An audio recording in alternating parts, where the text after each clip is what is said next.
아침을 시작하는 슬기로운 방법. 오늘 내게 이로운 뉴스. 노영희의 출발 새아침 슬기로운 인터뷰. 조국 법무부 장관, 전 장관이죠. 이제는 사퇴한 이후에 여야가 포스트 조국 수습책을 놓고 고심 중에 있습니다. 특히 대여 투쟁으로 총공세를 펼쳤던 한국당 입장에서는 이게 사실은 어떤 면에서는 오히려 악재로 작용할 수 있다. 왜? 투쟁 동력이 사라졌기 때문이다. 이런 얘기가 나옵니다. 야권의 다음 정국은 어떤 모습을 보여야 되는 것인지 야권의 대표적인 전략가 박형준 동아대 교수 연결해서 이야기 나눠봅니다. 교수님 안녕하세요.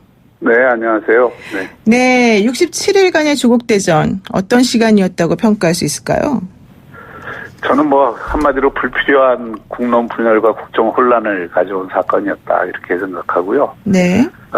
하지만 이제 결과적으로 보면 한국 정치 역사가 보여주듯이 민심의 큰 흐름을 이길 수 있는 권력은 없다. 이 점을 재확인시켜준 사건이라고 봅니다. 네. 또 다른 한편에서는 우리 사회에서 공정과 정의는 무엇이냐, 또 위선과 양심의 문제를 우리가 어떻게 다시 재설정해야 되느냐, 이런 것을 생각하는 계기를 마련해준 사안이었다고 생각합니다. 민심이 무섭다 이런 얘기 지금 하셨는데요. 불필요한 국론 분열의 시간이었다. 여기에 대해서 이철희 의원, 민주당 이철희 의원은 총선 불출마를 선언하면서도 이런 상황은 정치권 전체 책임이다 이런 얘기도 했거든요. 여기에는 어떻게 공감하십니까? 우선 이철희 의원은 개인적으로도 제가 잘 알지만 이 정치권에 들어와서 이 본인이 느꼈을 이 고뇌와 무력감 이런 것이 불출마 선언으로 이어진 것 같은데 그 부분에 대해서는 충분히 공감하고 이해를 표시하고 싶고요. 네. 다만 이제 이 사안에 관해서 추상적으로 이 모두의 책임이다 이렇게 규정하는 것은 시시비비를 올바로 가리는 것은 제 입장에서는 아니라고 봅니다. 다시 말하면 이것은 사실 문제의 원인을 제대로 봐야 앞으로 어떻게 할 것인가도 제대로 방향을 잡을 수 있는 것인데 사실은 상식과 관례를 뛰어넘은 이 집권층의 무리한 인사권 고집이 불러온 저는 사안이라고 보거든요. 네. 사실 조국 장관과 그 가족을 둘러싼 여러 가지 특혜, 위선 반칙 의혹은 일반인이어도 아마 좀 손가락질을 받을 만한 내용인데 하물며 법과 정의의 수호자를 자처해야 할 대한민국의 법무장관으로 용인될 수 있는 수준은 전 넘어선 것이라고 봅니다. 이것이 바로 민심의 광범한 반발과 저항을 불러일으킨 것이고요. 그러니까 이 문제에 대해서 이런 여기까지 온 데 대한 자기 성찰이 여권에는 제대로 좀 될 필요가 있다 이런 생각이에요. 네. 실제로 처음에 이 사안이 과거의 관례를 볼 때는 도저히 민심의 반발을 이길 수 없는 것이 확인이 된 이후에도 네. 다시는 검찰개혁이라는 프레임을 만들어서 또 지지층 전화 연결 상태가 좀 고르지 못하는데요. 예, 교수님 제가 잠깐만 전화 연결을 다시 한번 하고서 여쭙겠습니다. 네.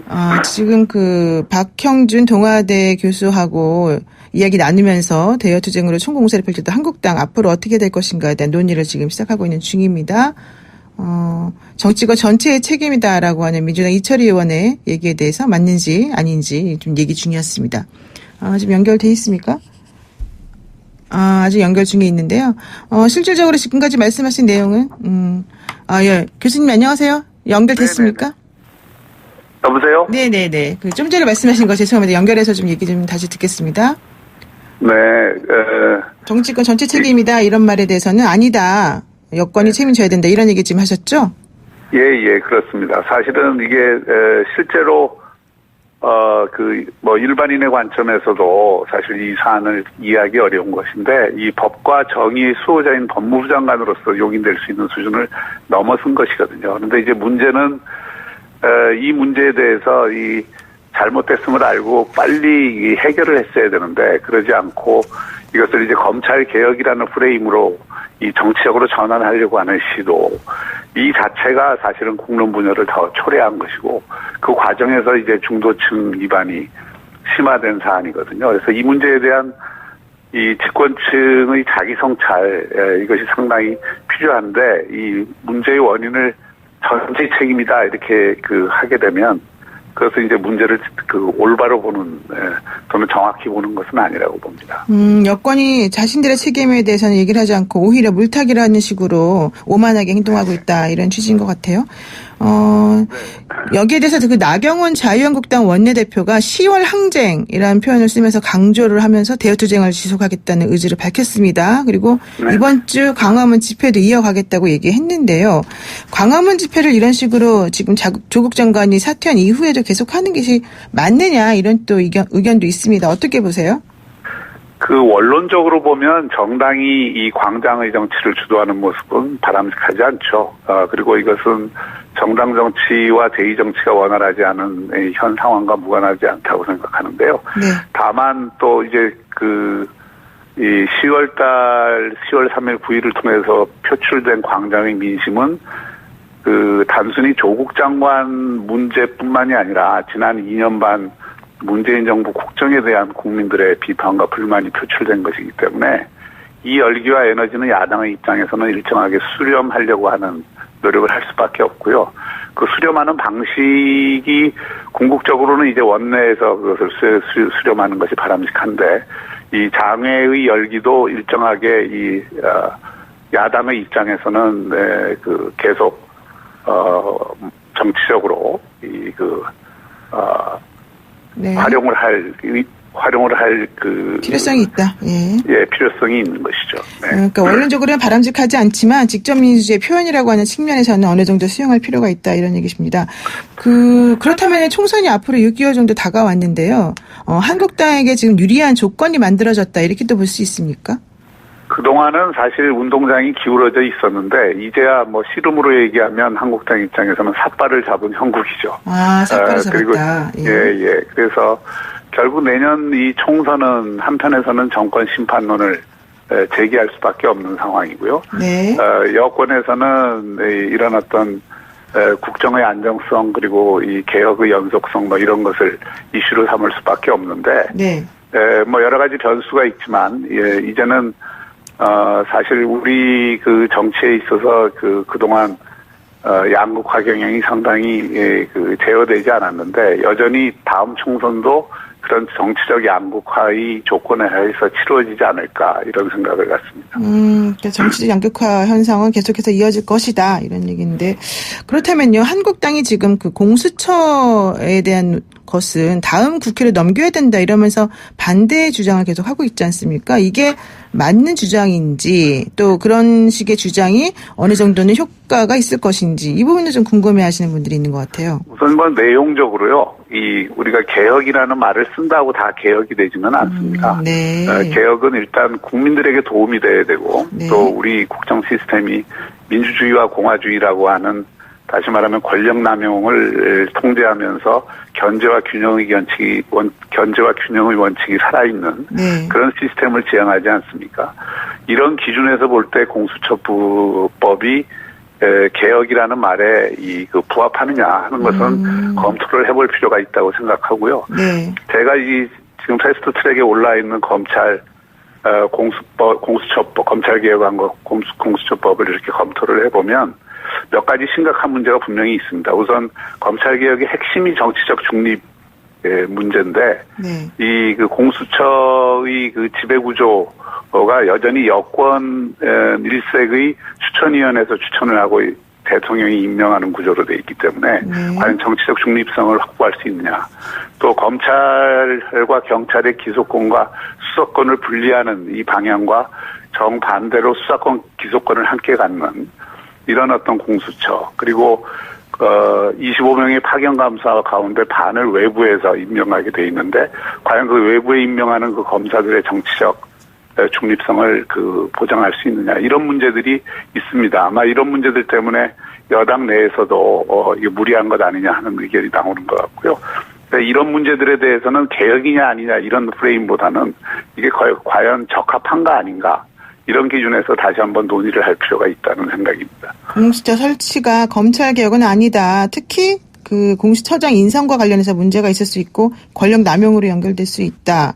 그렇기 때문에 다시 한번 그리고 논의가 한 가지 필요해 더 보인다. 붙이자면요. 네. 이게 이제 외국의 우리나라와 같은 검찰 제도를 운영하고 있는 나라에서는 사례가 없는 것이거든요. 네. 기존에 이제 공수처법이 필요했던 이유는 검찰 권력의 비대화를 막고 공직자 이 부패 수사를 좀 더 효율적으로 하기 위한 수단이었는데 이게 너무 지금 그 한국의 검찰 제도의 그 관점에서 보면은 크게 부풀려져 있는 조직이 됐다. 이 점이 이제 아무로 계속 부담이 될 겁니다. 네, 만약에 정권이 바뀐다 하더라도 이것은 과연 그야말로 정치적 중립을 보장하면서 효율적으로 기능할 수 있느냐 이런 문제들은 남을 것입니다. 공수처에 대한 환상이 사실은 너무 크다 뭐 이런 얘기 같아요.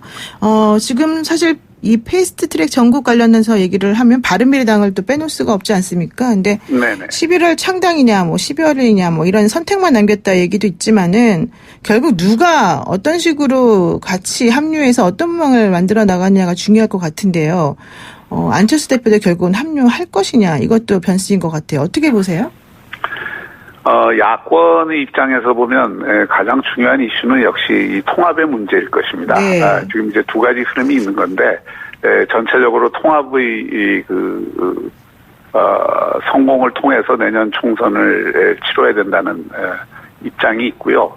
이제 또 하나의 입장은 독자신당을 통해서 가야 된다는 입장이 있는데 지금 현재까지는 통합의 흐름에 대한 이 원칙적인 동의랄까요? 이런 기반은 상당히 넓다고 봅니다. 다만 이제 앞으로 이 통합을 하기 위해서는 자유한국당이 얼마나 열 수 있느냐, 또 자신의 기득권을 내려놓을 수 있느냐 이 문제가 있기 때문에 그런 통합 움직임의 결과에 따라서 독자신당 문제도 결론이 나지 않을까 이런 생각이네요. 결국 보수통합의 중요성이 대두됐다 이렇게 얘기할 수 있는데요.